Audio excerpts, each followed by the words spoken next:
الحمد لله رب العالمين له الحمد الحسن والثناء الجميل وأشهد أن لا إله إلا الله وحده لا شريك له وأشهد أن سيدنا ونبينا محمد صلى الله عليه وعلى آله وأصحابه والتابعين لهم بإحسان إلى يوم الدين أما بعد. We are in the sharah of the Kitab Safinatul Najah. Last lesson we spoke about Asbab al-Tayammumi, the reasons in which we are allowed to do tayammum. Am I correct? Is that where we left off last week? Okay, mashallah. Good. So now we're going to go into the point where the author rahimahullah said, وَغَيْرُ الْمُحْتَرَمِ سِتَّةٌ. The author rahimahullah, he goes into those who are not honored. They don't have the right of ihtiram. Okay? Meaning, it is not haram to kill them.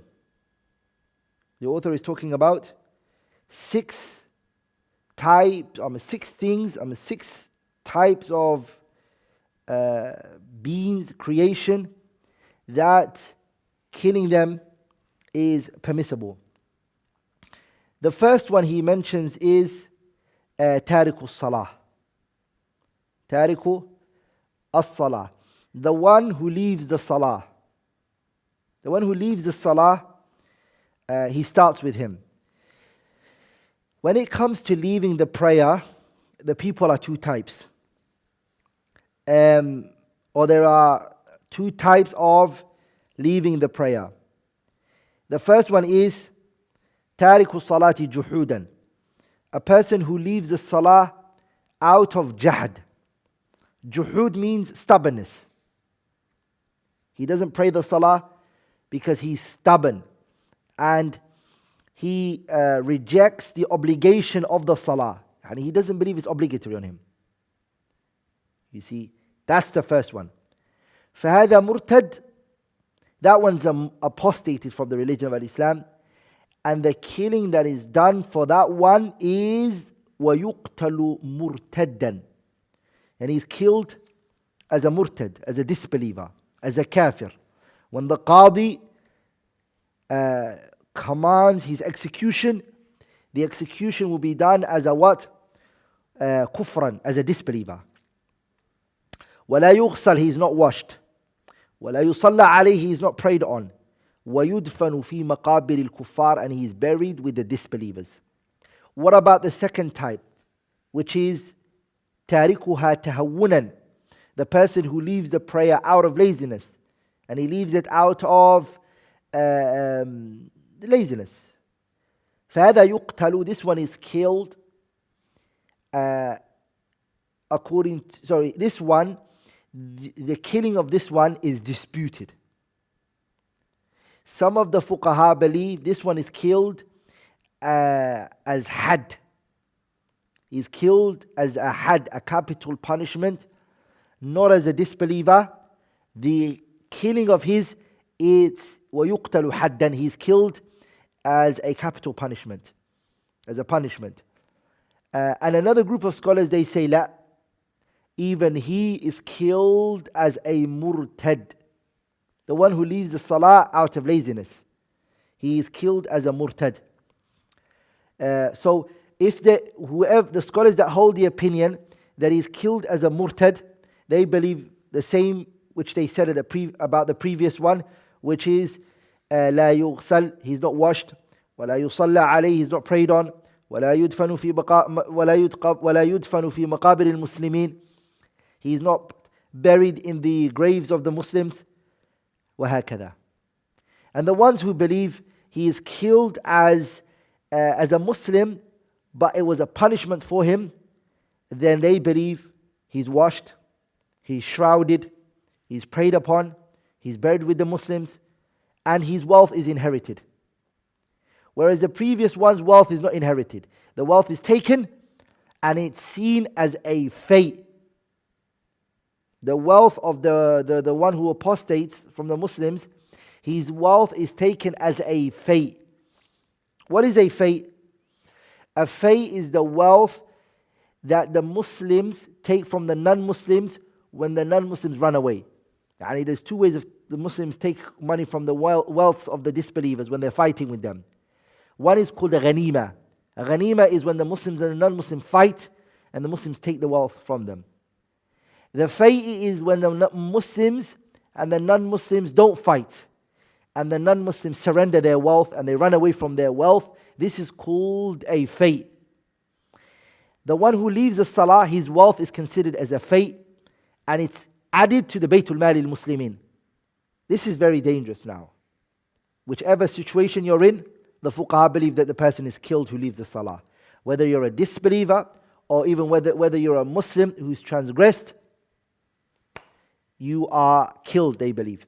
And the evidence that they use for this is the ayah in the Quran which Allah says, فَإِن تَابُوا وَأَقَامُوا الصَّلَاةِ وَآتَوُوا الزَّكَاةِ فَخَلُّوا سَبِيلَهُم. Allah subhanahu wa ta'ala, He says, فَإِن تَابُوا, if they repent, وَأَقَامُوا الصَّلَاةِ, and they establish the prayer, وَآتَوُوا الزَّكَاةِ, and they give the zakat, فَخَلُّوا سَبِيلَهُم, let them go. فَخَلُّوا سَبِيلَهُم means فَلَا يَسْتَحِقُونَ الْقَتْلَ. فَخَلُّوا سَبِيلَهُم means leave them alone, they don't deserve to be killed. You see? Because Allah subhanahu wa ta'ala mentioned prior to that, He mentioned فإذا انسلخ الأشهر الحرم فاقتلوا المشركين حيث وجدتموهم وخذوهم واحصروهم واقعدوا لهم كل مرصد فإن تابوا وأقاموا الصلاة وآتوا الزكاة فخلوا سبيلهم. So Allah Tabarak wa Ta'ala commanded prior to that to kill them wherever you find them. And then after that, He subhanahu wa ta'ala, He said, if they repent, they establish the prayer, and they give the zakat, Allah subhanahu wa ta'ala, He says, let them go. And the strongest opinion in this situation is that the person who leaves the salah, the strongest opinion is that that person is no longer a Muslim. That person is no longer a Muslim. And that the killing here is ridda, is apostasy. That is the strongest opinion. وَلَا يُغْسَلْ, he's not washed. وَلَا يُصَلَّى عَلَيْهِ, he's not prayed upon. وَيُدْفَنُ فِي مَقَابِرِ الْكُفَّارِ, and he's buried with the disbelievers. وَمَالُهُ فَيْءٌ يَكُونُ فِي بَيْتِ الْمَالِ الْمُسْلِمِينَ, and his wealth is not inherited by his family members. His family members are not allowed to ask forgiveness for him. They are not allowed to do dua for him. They are not allowed to do umrah for him. They are not allowed to, his wife is no longer married to him if he leaves the salah. وَمَا إِلَى ذَلِكَ, and other than that. So that's the strongest opinion, which is considered to be the consensus of the Sahabas. Abdullah ibn Shaqiq, he said, كان أصحاب رسول الله صلى الله عليه وسلم لا يرون شيئا تركوا كفرا غير الصلاة. That the Sahabas, they never used to see the leaving of any actions to be disbelief except the prayer. That's the only action they considered leaving it to be disbelief. And the leaving here is meant by even if it's out of laziness. Even if it is out of laziness. The second is وَالزَّانِي الْمُحْصَنُ. The second type of person that Islamic judge will execute is الزَّانِي الْمُحْصَنُ. الزَّانِي الْمُحْصَنُ is a person who went through a marriage. Okay? If a person goes through marriage and he then commits zina, this individual is killed even if he wasn't married at that moment. So understand this point. A person went through marriage. Yani he had a Shari'i Islamic marriage. He got married. And then he committed zina. The committing of the zina, it can happen whilst he's married or even after he's divorced. If he does it, it's still considered as a zani al-muhsan. It's still considered as a zani al-muhsan. And that person is also killed by the Islamic court. And Imam Bukhari and Muslim both narrated on the authority of Abdullah ibn Mas'ud that the Prophet ﷺ, he said, لا يحل دم مسلم إلا بإحدى ثلاثة. الثيب الزاني والنفس بالنفس وتارك لدينه المفارق للجماعة. The Prophet ﷺ mentioned here that the blood of a Muslim is not allowed to be spilt. A believer cannot be killed. The Prophet ﷺ, he said except three. The first one is الثيب الزاني, the person who's gone through a marriage. والنفس بالنفس, the one who kills another person. والتارك لدينه المفارق للجماعة, and the one who leaves the religion of Islam and apostates from the religion. So this hadith shows the second and the third, which the author mentioned, and the murtad, that they both killed. That they both killed. The one who leaves the fold of Islam and the person who's gone through marriage before and commits zina, they are killed. They are what? They're killed. Also the Prophet ﷺ, he said, "Man baddala deenahu faqtuluh." Anyone who changes his religion is killed. Bukhari narrated that. "Man baddala deenahu faqtuluh." There's a strange opinion that's attributed to Imam Shafi'i rahimahullah. Imam Shafi'i. That Imam Shafi'i said, "Man baddala deenahu," anyone who changes his religion, faqtuluhu, kill him. That he said, if a Christian becomes a Jew, is also killed because he changed his religion. Which is a strange view. But the hadith doesn't mean that. The hadith means anyone who changes his religion, because the only religion to Allah Tabarak wa Ta'ala, inna deena inda Allah al-Islam. The only religion to Allah Tabarak wa Ta'ala is al-Islam. So the hadith is referring to anyone who changes his religion, يعني al-Islam, leaves Islam, فَقْتُلُوهُ, kill him. Again, this is something that the Islamic court will do, and it's upon them to verify whether this person left the religion or not. This is not a matter in the hands of the general mass. That they determine who left the religion or not, and they become the judge and the jury, and they execute. It's not upon them. Also, وَالْكَافِرُ الْحَرْبِي, the disbeliever who is in war with the Muslims. So a non-Muslim who is in war with the Muslims. The kafir is of types: a kafir which is harbi, a kafir which is musta'man, a kafir which is dhimmi, and a mu'ahid. All of those are types of the non-Muslims. The type here that is killed and fought against is the harbi, the kafir al-harbi, the kafir which the Muslims are in war with. And the evidence for that is قوله تعالى فَاقْتُلُوهُمْ حَيْثُ وَجَدْتُمُوهُم. Kill them wherever you find those ones that you're in war with. وَالْكَلْبِ الْعَقُورِ. وَالْكَلْبِ الْعَقُورِ is a vicious dog. It's also killed. And the Prophet ﷺ mentioned that in the hadith Sahih Muslim, من hadith Aisha radiallahu ta'ala anha, أَرْبَعٌ كُلُّهُنَّ فَاسِقٌ. For all of them are dangerous and they're fasiq. They will be killed fil hilli wal haram. They will be killed in the Kaaba if you find them, and outside the Kaaba. They're the animals that you kill. Nothing else can be killed in the Kaaba. And from those is wal kalbul aqur. Al kalbul aqur is what? The kalbul aqur is the vicious dog, the dog that attacks the people. That dog is killed. Okay? Wal khinziru. Also the pig. The pig is also killed.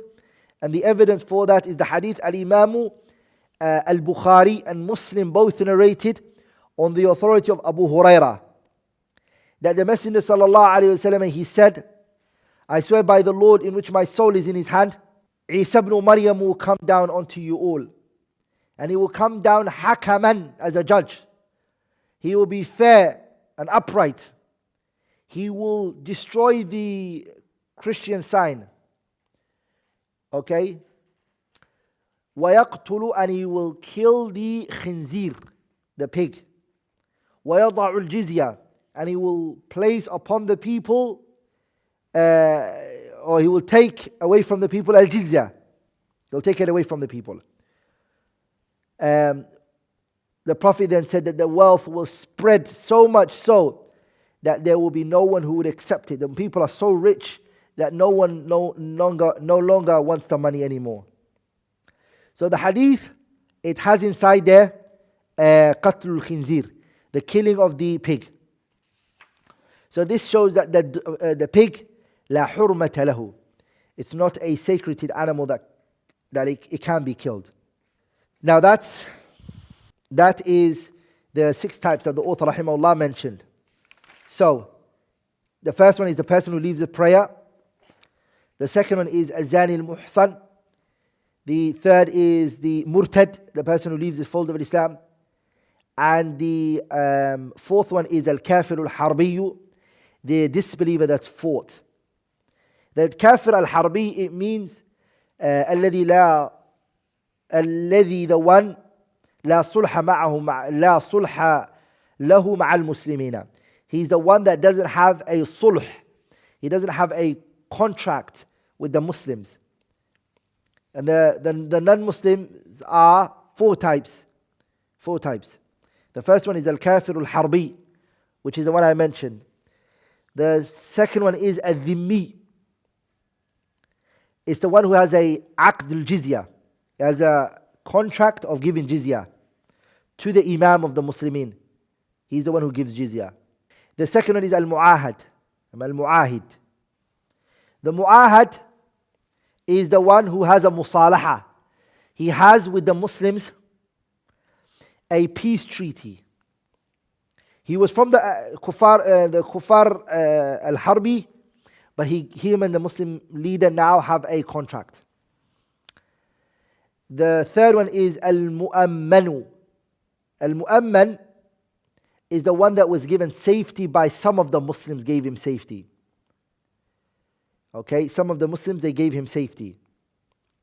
And the evidence for that is وَإِنْ أَحَدٌ مِنَ الْمُشْرِكِينَ اسْتَجَارَكَ فَأَجِرُهُ حَتَّى يَسْمَعَ كَلَامَ اللَّهِ ثُمَّ أَبْلِغْهُ مَأْمَنَهُ.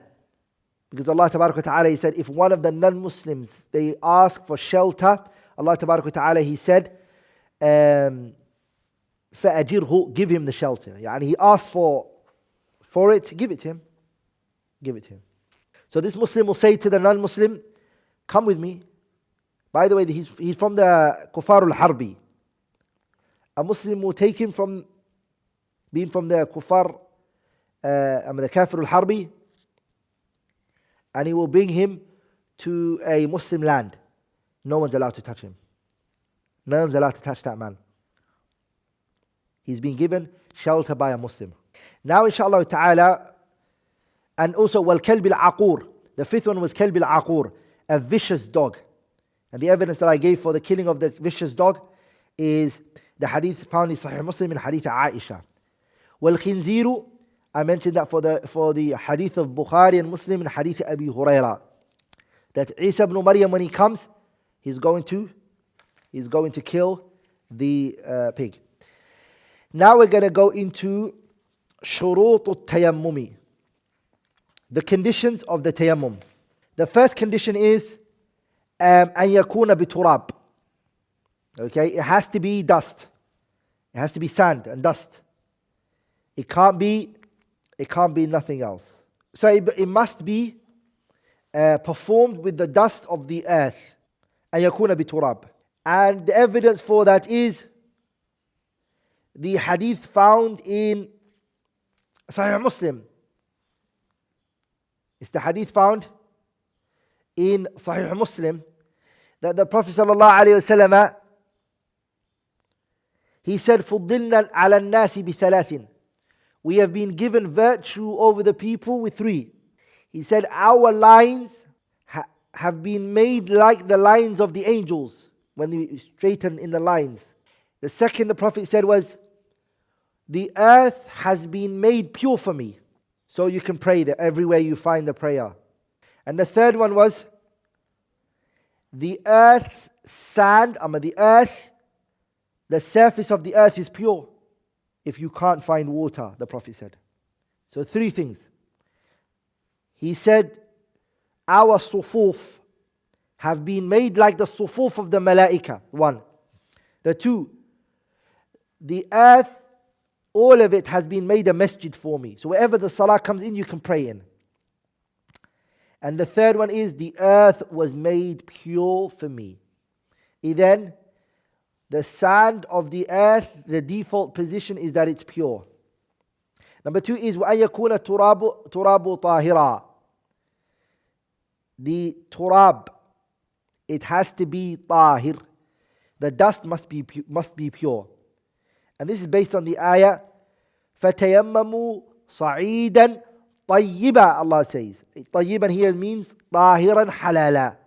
Two things. طَيِّبًا means two things. It has to be pure and it has to be halal. It can't be something you stole from someone. وَأَلَّا يَكُونَ مُسْتَعْمَلًا. It cannot be musta'mal. It can't be musta'mal.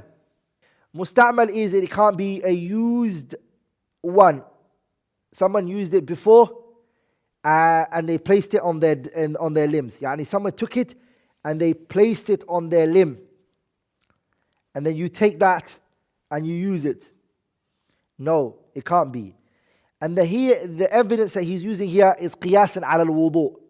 The same way that the water was not allowed for it to be a used water, the tayammum cannot also be used tayammum. The fourth is وَأَلَّا يُخَالِطَهُ دَقِيقٌ وَنَحْوُهُ. It can't be mixed with flour. Daqiq means flour or anything like flour. It can't be. The reason for this is what? The same with the water. Al-ma' al-mutaghayyar bi-tahirin. The water that has changed with something pure. Like for example, if you take a tea bag and you put it inside of water, can you then do wudu with that water? No. The same is if the tayammum gets mixed up with flour, it's not allowed to be used. Okay? Number 5. وَأَن يَقْصِدَهُ. وَأَن يَقْصِدَهُ means a person should intend the earth. It has to be intention. And this is the concept of having intention for every ibadah. The 6th that the author rahimahullah mentioned is وَأَن يَمْسَحَ وَجْهَهُ وَيَدَيْهِ بِضَرْبَتَيْنِ. The person, he should wipe his face and both hands with 2 strikes of dust. And this inshallah ta'ala is going to come to us soon in the arkanu tayammum, in the pillars of a tayammum. The face and the hands. Best. You don't do it to your elbows. You don't do your ears. You don't do your hair. You don't do your nose, inside your nose or your mouth. You don't do that. You also don't do your legs. No, it's not. It's just the face and the 2 hands. That's it. وَأَن يُزِيلَ النَّجَاسَةَ أَوَّلًا. Also, the person, he should first remove any impurity. If there's any impurity on you, try to remove it from yourself. Naam. And this has to happen before the tayammum. Naam. That is if he's able to do it. For example, if he went to the toilet and urinated, to clean the urine from himself. Or if he went to the toilet and he done a feces, that he cleans himself from that first before he does the tayammum, if he's able to do it. If he's able to do it. If he's unable to do it, he prays the prayer without it. Lakin according to Ar-Ramli and Ibn Hajar, they both mention, they say that the person can pray without even the tayammum. Yani because you couldn't clean yourself from the urine and you couldn't clean yourself from the feces, just pray the salah in the way that you're in, and there is no need to do any tahara wala tayammum. That's what they say. Okay? And they also believe that the person must bring it back later. Yani later, he has to bring it back. Ala kulli hal, no, the person should do tayammum. The person should do tayammum at that moment. نعم. وأن يزيل النجاسة أولا وأن يجتهد في القبلة قبله.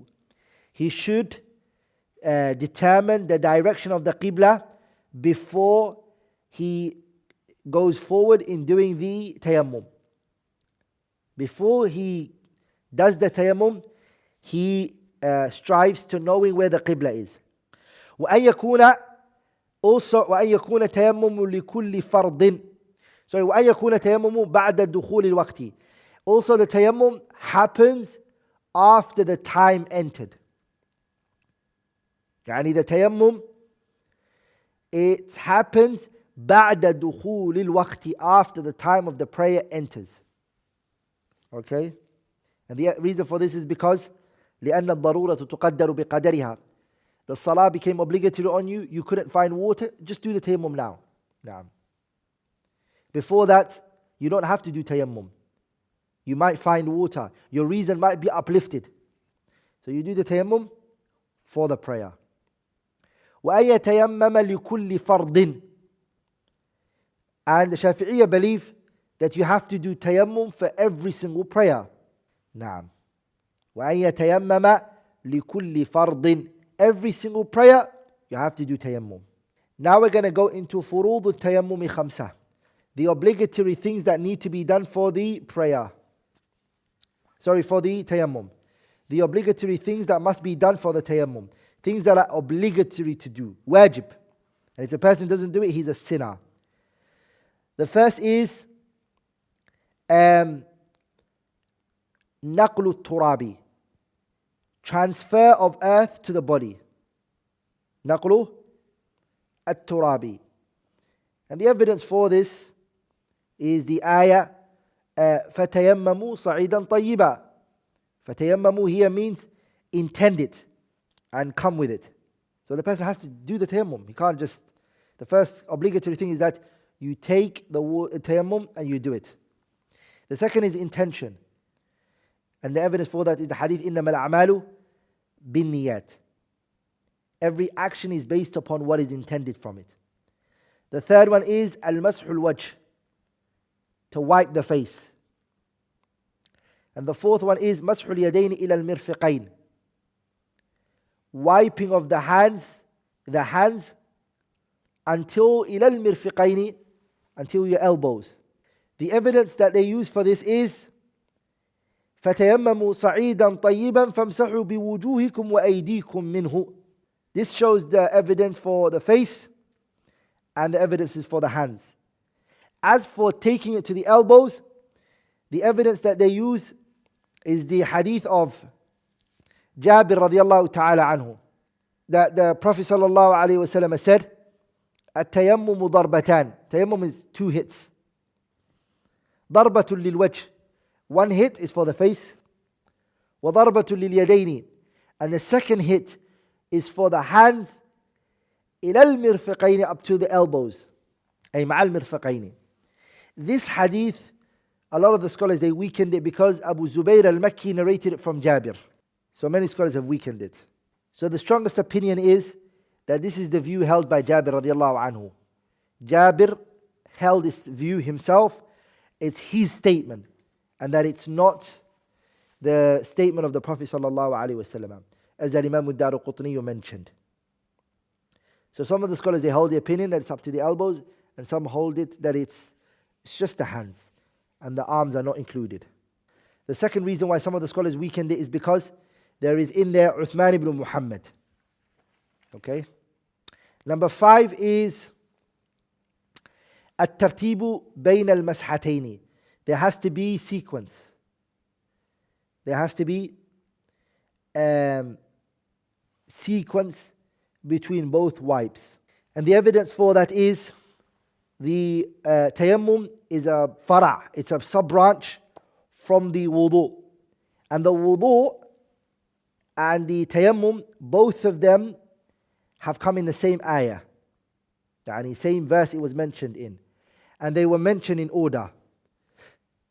And the ibadat in the religion is mabnaha tawqif. Yani the ibadah in the religion is tawqif. Yani tawaqquf. You can't do what you want. You have to take it from the Quran and the Sunnah. So the order is a must. You can't start with the part that you want first. You can't. You have to wipe the face first, and then the hands.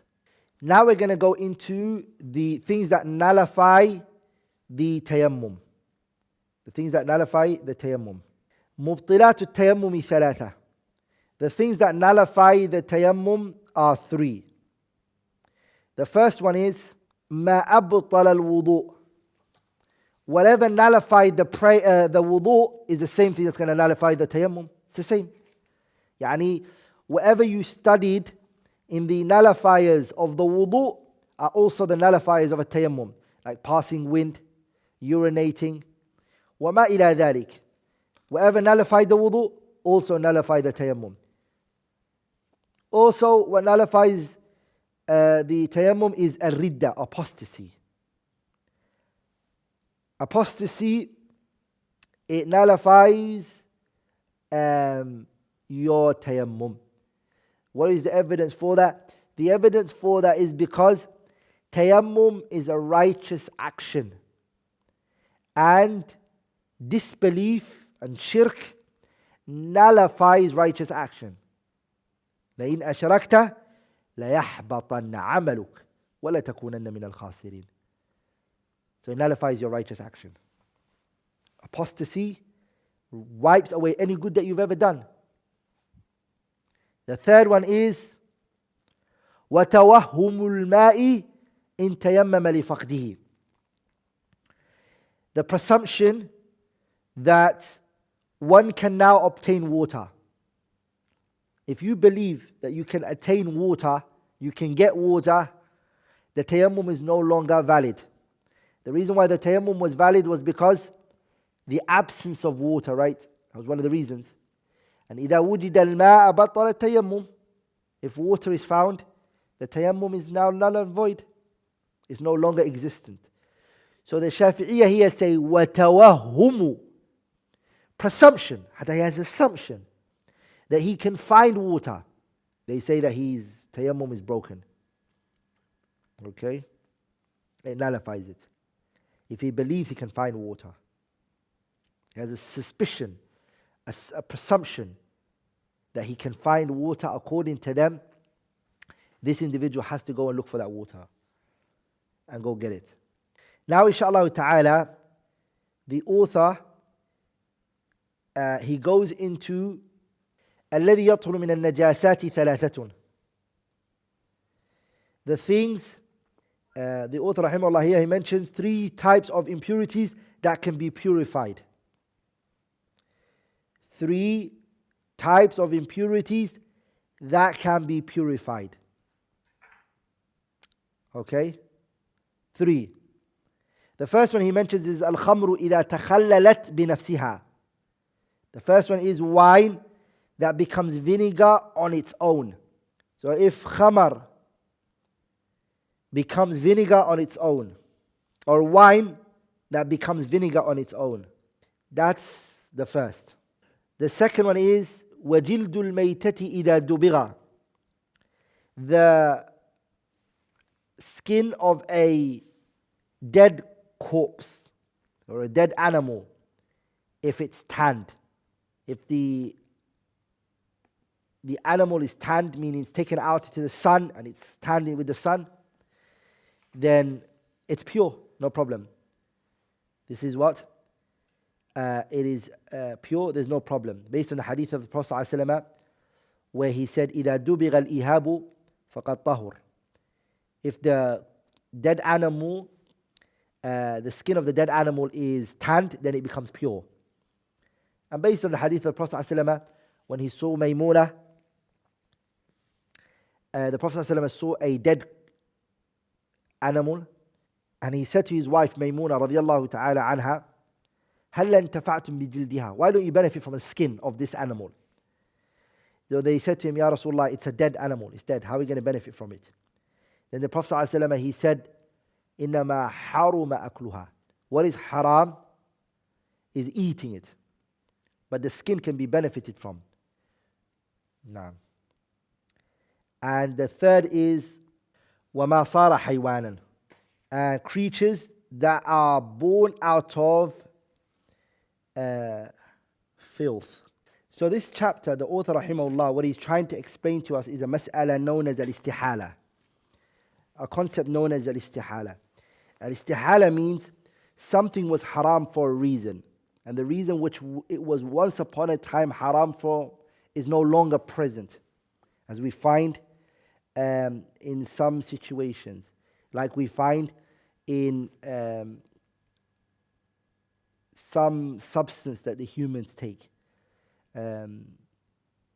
Something was added to it which was haram, but that thing that was haram has now become changed. Yani it's gone, it's no longer present anymore. Does the ruling of the prohibition still stand? Okay.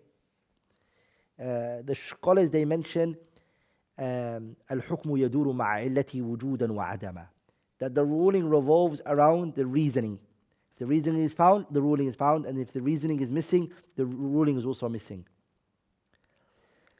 And this concept of the khamar changing by itself into a vinegar, an example for that is some sweets that people eat that has in it, for example, gelatin, for example. Some of the ulama, they gave the fatwa that the substance that are in it have no longer changed from that form into another form. And it's istihala from one form and it became something else. Is it permissible for the person to use it? They say yes. They say it is permissible. And the mas'ala requires more discussion, and each point requires more look. Each point requires more look. But generally speaking, it's a long topic, the chapter of al-istihala, and it's called قاعدة الدوران الحكمي مع علته. We won't go too much into that, inshallah ta'ala. Okay, faslun, chapter. An-najasatu. An-najasatu is plural, and the singular is najasa. Najasa. And the najasa is divided into two types. Okay, write this down, inshallah ta'ala. The najasa is divided into two types.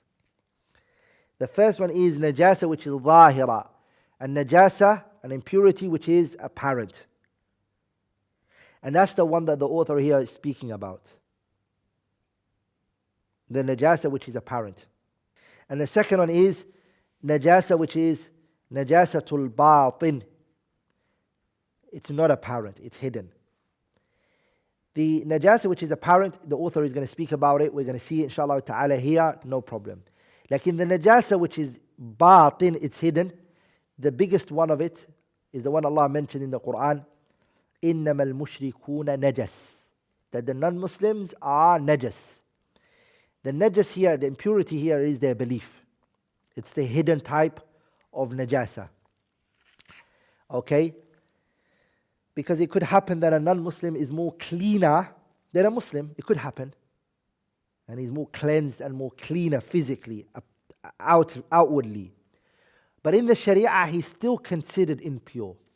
Because the asal of purity is the purity of the heart, number one. And then the limbs. And the greatest form of najasa is najasatul batini, the najasa of the heart.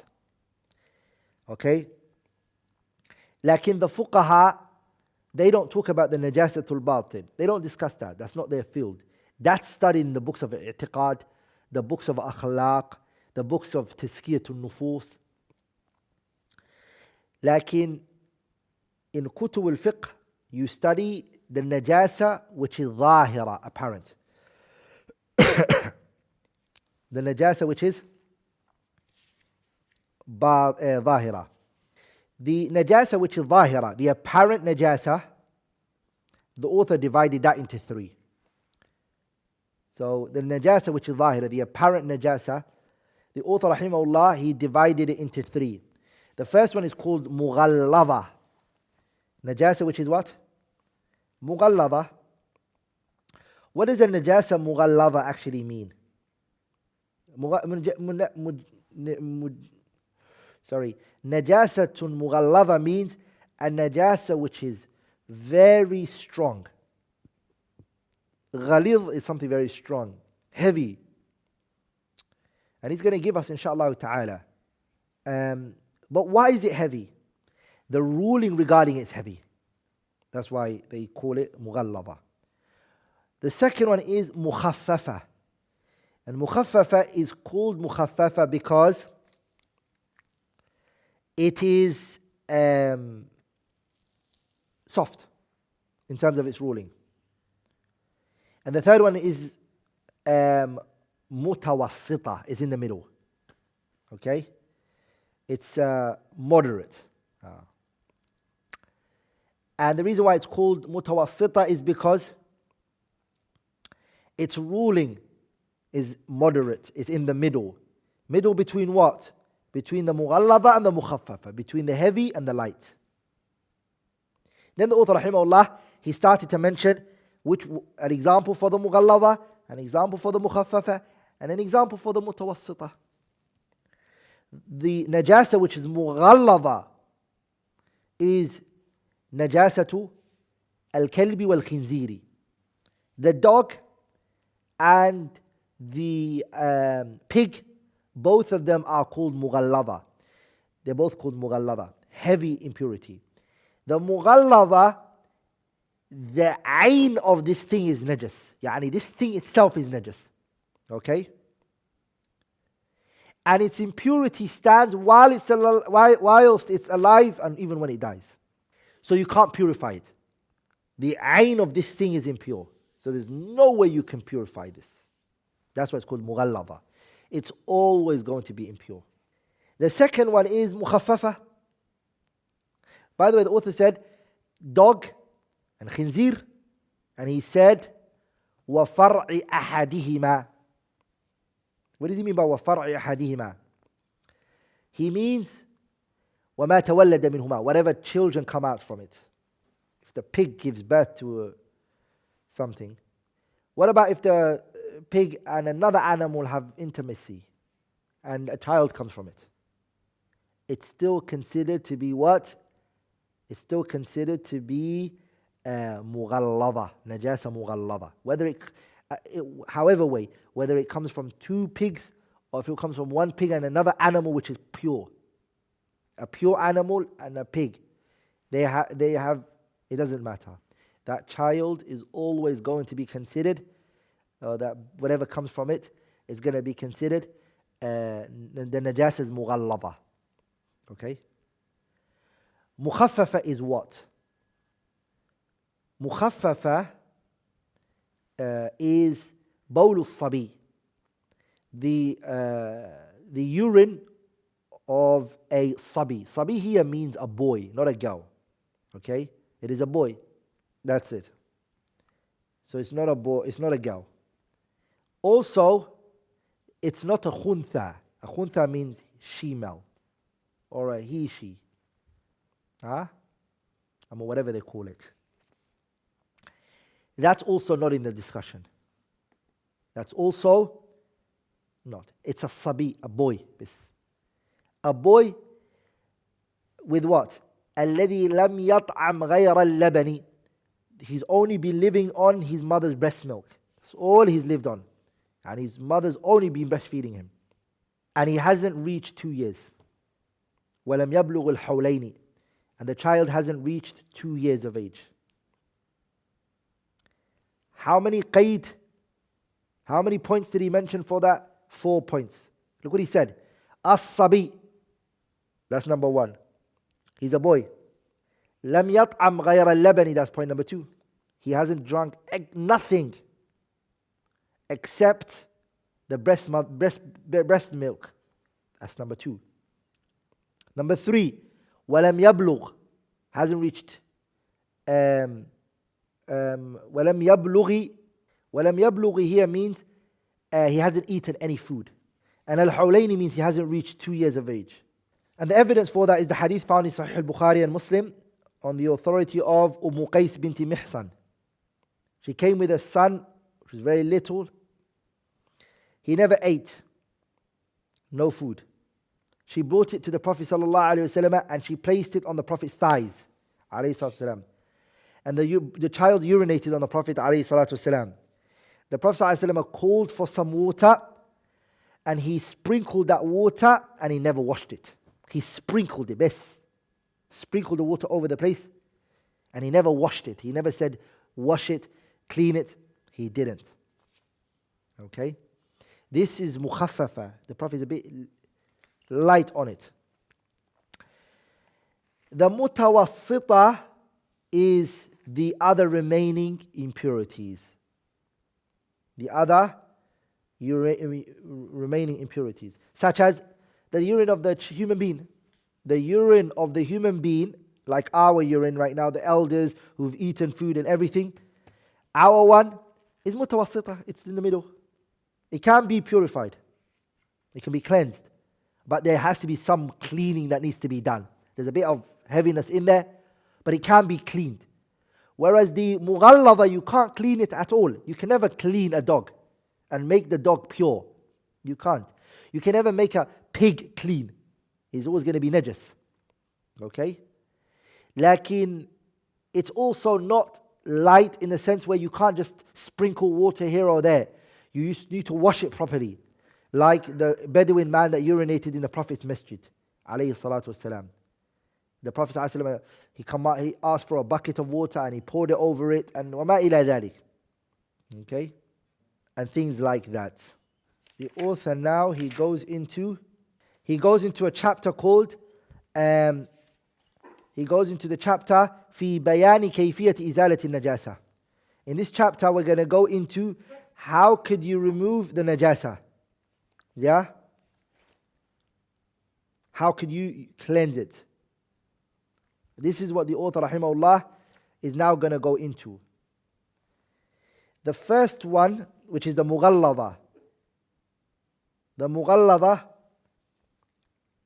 how do you cleanse it? If it comes in contact with you. Okay? المغلظة تطهر بسبع غسلات بعد إزالة عينها. So first of all you have to do is, you have to remove it. You have to remove the dog or whatever, its saliva off you. Once you remove that, you wash it 7 times, he said. إحداهن بالتراب. One of it has to be with turab. And this is the hadith, إذا ولغ الكلب في إناء أحدكم فليغسله 7 مرات أولاهن بالتراب. والمخففة, what about the مخفف? The مخففة, what is enough for it is what? Sprinkling water. The مخففة, it can be purified by removing the actual impurity and sprinkling adequate water. As for the mutawassita, the author rahimahullah, he said, تنقسم إلى قسمين عينية وحكمية. The moderate one is divided into 2. The first one is that which has a substance, and the second one is that which is without substance. That which has a substance, he said it is what? التي لها لون وريح وطعم. It has 3 things. That which has a substance, it has 3 things. What did you have? لون. Also, وريح وطعم. لون means what? Color. ريح means what? Smell. And طعم means taste. And that one, what you have to do is فلا بد من إزالة لونها وريحها وطعمها. You have to get rid of the smell, you have to get rid of the color, and you also have to get rid of the taste. What about that which doesn't have a substance? That which is without substance. It has no color, there's no smell, there's no taste. Then inshallah ta'ala just run the water on it. Run the water on it. Now, for example, if urine goes on a clothing and then the person can't smell anything because the urine of this person is from water they drank. A person just drank a lot of water. And if you drink a lot of water, your urine is going to become more water, right? So it went on someone's clothes. There is no smell, there's no taste, there's nothing to it. Okay? This najasa is hukmiyah. And it has no substance, you can't see it. Okay? It's like water that went into his mouth and came out. And the one that can be substance is the urine that comes from remaining in your bladder. You've eaten, وَمَا إِلَى ذَلِكَ, and whatnot. And that one, it's going to have a smell to it, it's going to have a color to it. It's going to have a taste to it as well. We'll stop there inshallah ta'ala, because next week we're going to go into the last chapter of Tahara, which is Hayd, menstruation. So we'll leave menstruation for next week inshallah ta'ala. And also next week we will start the Kitab al-Salah. We will start the Kitab al-Salah, the book of Salah inshallah ta'ala. But we want inshallah ta'ala the ahkam related to Hayd and Nifas. How long does it take? What are its rulings? Inshallah ta'ala, we want to go into that next week bi'idhnillahi al-kareem, inshallah ta'ala.